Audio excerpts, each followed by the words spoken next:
അദ്ദേഹത്തിൻ്റെ ഒരു സെൻറ്റിമെൻറ്റ്സ് എന്ന് പറയുന്നത് അദ്ദേഹം രാജിവെച്ചിട്ടാണ് അവിടെ ബൈ ഇലക്ഷൻ ഉണ്ടായതെന്നുള്ള കാര്യത്തെ ആ സെൻറ്റിമെൻറ്റ്സിനെ മാനിക്കണമെന്ന് തന്നെയാണ് UDFിൻ്റെയും കോൺഗ്രസിൻ്റെയും ഒക്കെ പൊതുവായിട്ടുള്ള വികാരം. അദ്ദേഹത്തെ ഒറ്റപ്പെടുത്തുന്ന ചിന്താഗതിയൊന്നും ആർക്കും ഇല്ല, അങ്ങനെയൊന്നും ആർക്കും ഇല്ല, UDFിൽ ആർക്കും ഇല്ല.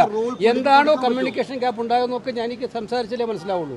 അദ്ദേഹത്തെ ഒഴിവാക്കണം, അദ്ദേഹത്തെ ഒറ്റപ്പെടുത്തണം, അദ്ദേഹത്തെ ഐസൊലേറ്റ് ചെയ്യണം, അദ്ദേഹത്തെ മാറ്റി നിർത്തണം. പക്ഷേ അദ്ദേഹം ഉയർത്തിയൊരു പോരാട്ടം ഉണ്ടല്ലോ, അദ്ദേഹം പറഞ്ഞൊരു കാര്യങ്ങളുണ്ടല്ലോ, അതിനു വേണ്ടിയിട്ടാണല്ലോ ഞങ്ങളെല്ലാം മുന്നിലേ നിൽക്കുന്നത്. ഞങ്ങളാണല്ലോ ഏറ്റവും ശക്തമായിട്ട് അത് പറഞ്ഞുകൊണ്ടിരിക്കുന്നത്. ഈ സർക്കാർ ഏറ്റവും വലിയ ജനവിരുദ്ധ സർക്കാരാണ്. ഈ സർക്കാർ ജനങ്ങളെ വെറുപ്പിച്ച സർക്കാരാണ്. ഈ സർക്കാരിൻ്റെ അവസാനം തുടങ്ങുന്നത് നിലമ്പൂരിൻ്റെ ബൈ ഇലക്ഷൻ റിസൾട്ടോടു കൂടി ആയിരിക്കും എന്ന് പറഞ്ഞിട്ട് ഞങ്ങൾ തുടങ്ങുകയാണ്. അതിൽ അദ്ദേഹത്തിന് യോജിപ്പുണ്ടാവുമോ?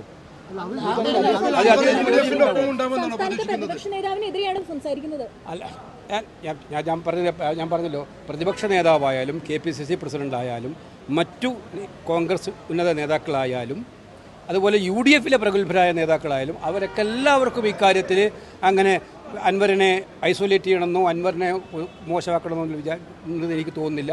മാത്രമല്ല അദ്ദേഹം ഇടതുപക്ഷ മുന്നണിക്കെതിരെ ശക്തമായിട്ടുള്ള ആക്രമണം അഴിച്ചുകൊണ്ട് നിൽക്കുന്ന ഒരാളായതുകൊണ്ട് അദ്ദേഹത്തെ സംരക്ഷിക്കാൻ ആവശ്യമായിട്ടുള്ള ഘട്ടം വന്നാൽ അത് വേണമെന്ന് ചിന്തിക്കുന്നവരായിട്ടാണ് അവരെല്ലാം ഞാൻ കണ്ടത്. എവിടെയാണോ കമ്മ്യൂണിക്കേഷൻ ഗ്യാപ്പ് എവിടെയെങ്കിലും ഉണ്ടായിട്ടുണ്ടെങ്കിൽ അതൊക്കെ സംസാരിച്ച് തീർക്കട്ടെ.